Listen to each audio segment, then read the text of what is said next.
Peoples party میں آپ ظاہر ہے کہ یہاں آپ نکل گئے یا آپ کو نکال، جس طرح بھی ہوا پیپلز پارٹی کے ساتھ آپ کے دروازے بند ہو گئے، اس وقت آپ کا کیا لائحہ عمل ہے سیاست میں؟ آپ کا فیوچر کدھر نظر آ رہا ہے ہمیں؟ میری فرسٹ چوائس یہی ہے کہ میں نواز شریف کے ساتھ کوئی نہ کوئی میری انڈرسٹینڈنگ ہو جائے، اور مجھے یہ بھی مکمل یقین ہے، مکمل، اور کبھی نہیں کہوں گا اگر میرے اختلاف بھی کل کو ہو گئے میاں نواز شریف صاحب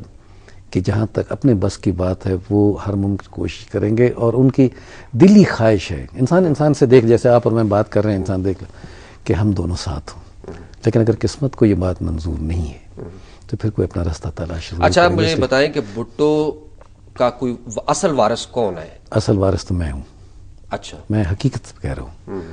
اور کاش آج میں ایسی بات کر رہا ہوں کہ جو لوگ اس پہ ہنسیں گے بھی صحیح اور سیریسلی بھی سوچیں گے۔ اگر ذوالفقار علی بھٹو کی بے نظیر صاحبہ کی وفات کے بعد یہ جماعت میرے حوالے کر دی جاتی تو میں ذوالفقار علی بھٹو کے نواسے کے یا ان کے پوتے کے یہ پارٹی ایسے حوالے کرتا جیسے ذوالفقار علی بھٹو کی تھی، لیکن اس کے کوئی چانسز نہیں ہیں، مجھے کوئی نہیں نظر آ رہے۔ کس کے حوالے کرتے؟ نواسے کے کرتے کہ پوتے کے کرتے آپ؟ یہ فیصلہ کرنا پڑتا اس وقت کہ جس کی اہلیت ہوتی۔ دیکھیں یہ ایسی بات نہیں ہے کہ جیسے زرداری صاحب نے ایک جعلی فیک وہ دستاویز بنا کے کہا ہے کہ بے نظیر صاحبہ نے مجھے بنایا ہے اس کا ایکٹنگ چیئرمین اور اس کے بعد ان کا بیٹا ہوگا، یہ بالکل غلط بات ہے۔ بے نظیر اور آصف علی زرداری صاحب کے تعلقات بالکل ختم ہو چکے تھے اور سیپریشن ہو چکی تھی، اور جس خاوند سے بیوی کی سیپریشن ہو اس کو اپنی کسی چیز کو وارث نہیں بنا سکتی، البتہ اس کے بیٹے کے لیے خواہش ہوگی۔ لیکن میں نہ ڈائنسٹی کے حق میں ہوں نہ ڈائنسٹی کے خلاف ہوں،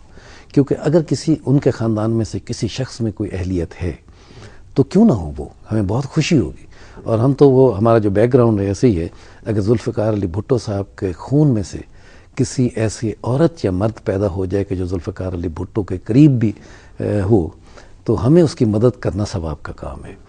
تو یہ مجھے نہیں پتا کہ کس میں اہلیت ہے، ان میں نہیں ملا، لیکن کم از کم یہ ہے کہ میں پارٹی کو اس طریقے سے تباہ اور برباد نہ ہونے دیتا جتنا آصف علی زرداری نے کیا۔ یہ لوگ میری جو بات سن رہے ہوں گے یہ اس کو یاد رکھیں